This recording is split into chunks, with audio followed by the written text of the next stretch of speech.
Let's talk about animals for a moment. Animals have this innate capacity, this capability to offer you unconditional space just to be. They do not discriminate like we humans do. They do not discriminate on the basis of race, culture, caste, creed, and stuff like that, shitty stuff like that.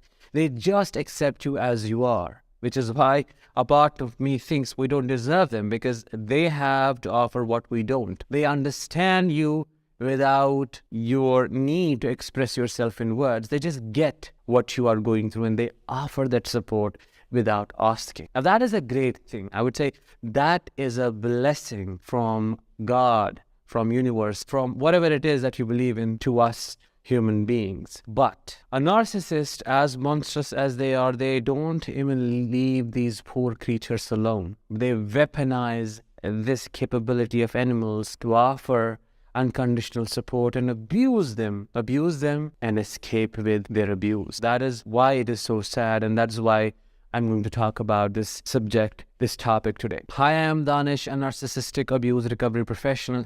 In today's episode, we're going to talk about how a narcissist treats pets, animals in general, and pets to be specific, how their relationship looks like with them, what do they do to your pets and to their pets, why do they do it, and how does that collectively impact you as a victim, as a survivor of their abuse. If that sounds interesting and you are eager to dive in with me, please make sure to subscribe by pressing the subscribe button and push the bell icon to stay updated, because your subscription to the channel helps spread the awareness about narcissistic abuse. Let's get started with the basic understanding. I'll not be going deeper into describing how a narcissist's personality works, because at this point I am assuming you already know that stuff. So I'll not be covering a lot of it, just one aspect. When we talk about narcissism, what is our focus? What are we talking about basically? We are talking about an individual who has turned into a parasite and preys on others, who is a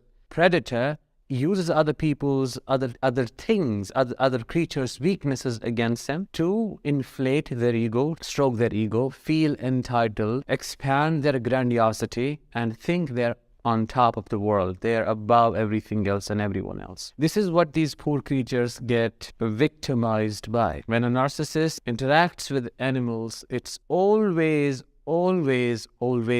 pervasive for the animal in one of the other ways. Now, there are two possibilities here when it comes to the relationship between the narcissist and a pet. Two things can possibly happen. One, the narcissist can create a bond with this animal that looks nauseating. I mean, from the narcissist side, animal is an animal. It's a sentient being. It offers what it has to offer. But the narcissist misuses that and weaponizes it. It creates a bond that is so immature, that it's non-human. That doesn't make sense. It lacks the care, the affection, the concern, and the love from the narcissist side. The narcissist may pretend to adore the pet, may pretend to put the pet, a dog, a cat, or whatever it is, on the pedestal only for one reason, and that is the pet enables their personality. The pet gives them a lot of adoration, seeks them, chases them, runs after them, listens to them, listens to their commands, obeys, conforms, does everything that a perfect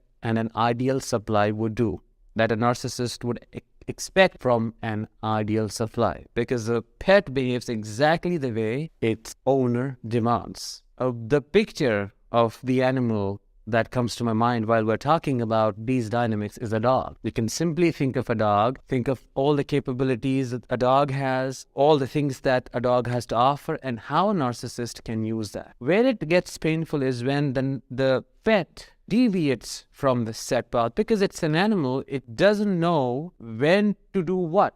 Definitely there are going to be times the pet would tear up something, break something, pee and poop at places they're not supposed to, because after all, they're a pet. They're not like a human being. They don't know. They don't have that capacity. Yes, they can be trained, but mishaps happen. As humans are so defected, we make mistakes. So why not have that consideration for animals? But no, a narcissist doesn't. The moment this pet deviates from the set path, unfortunately, they are punished. It is punished, and it's brutally punished. There can be screaming, there can be yelling, there can be physical abuse, there can be withdrawal, there can be isolation, they can withhold food, they can withhold water, and I know of so many cases where this has happened. They can feed them rotten food, they can put them in a cage, and the pet would be crying, the dog would be crying, the cat would be crying. They would want just that 1% of the freedom they had, but no, the narcissist is nasty, punishes them, tortures them, and that shows they don't have a soul. That's why I say they don't have a soul. How can you not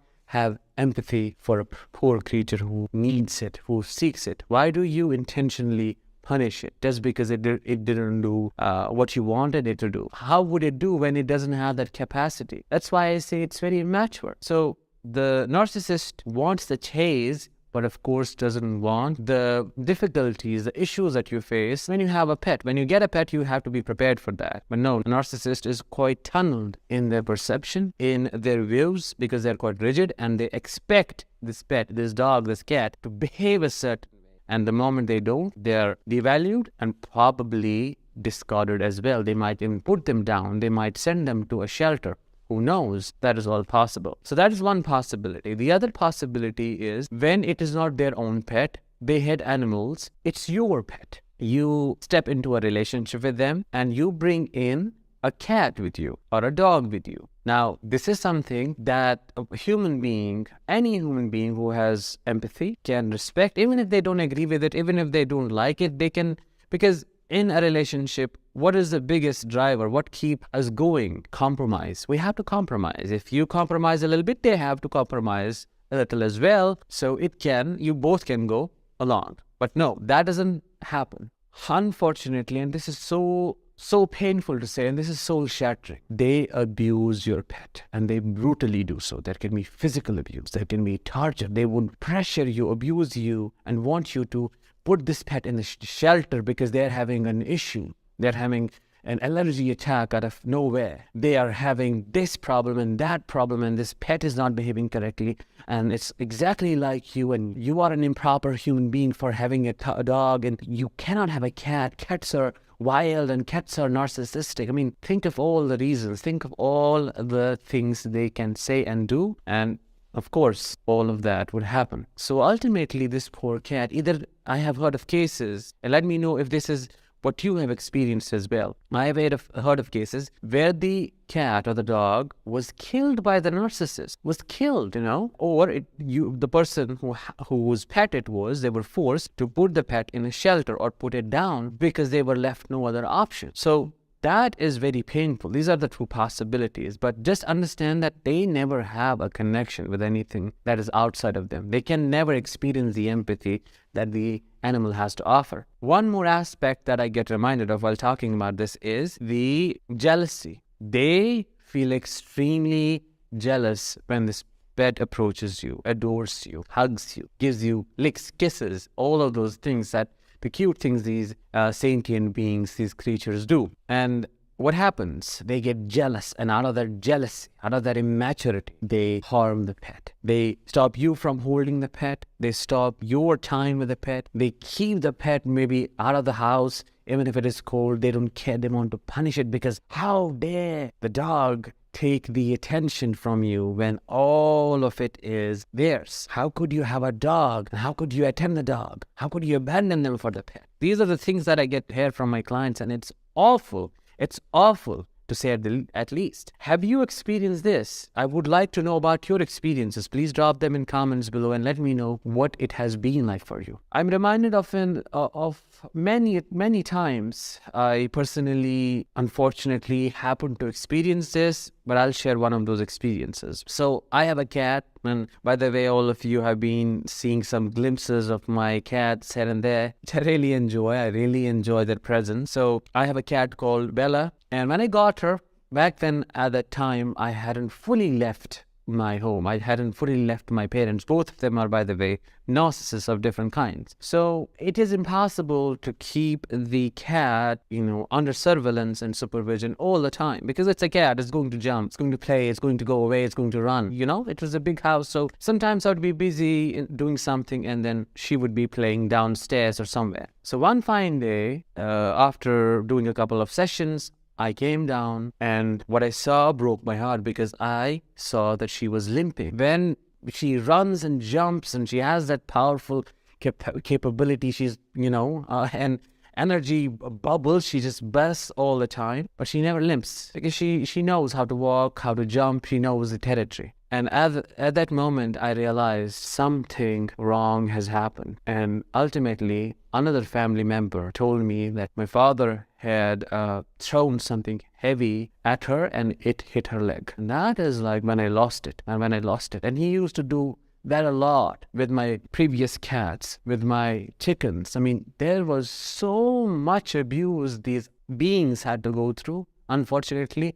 And then indirectly I had to go through because I saw them in pain and I was a child and I couldn't do anything about it. So I was in pain as well. I was suffering with them. He would throw rocks, he would throw sandals, anything that would come in his hand when he would see my cat. So I had to keep her, another cat I'm talking about here when I was a child. So I had to keep her outside of the house. I could occasionally see her and I had to secretly feed her. This is how cruel and monstrous these people are. This is why I do not agree with the label of it being a disorder. No, I don't think it is a disorder. I see it as a pure manifestation and an incarnation of evil, nothing else. So in a nutshell, these people abuse pets, animals, heavily and in ways that are beyond unacceptable. They use them for supply. They target them if they come in their way, and that is how it works for them. They never have a healthy relationship with any pet. By the way, before I leave, so let me show you a glimpse of my cat. His name is Ben. He has a history, a very traumatic history. Some other day I'll share definitely with you. But that was it for today's episode. I really, really enjoyed today's talk. I'll talk with you very soon. Until then, let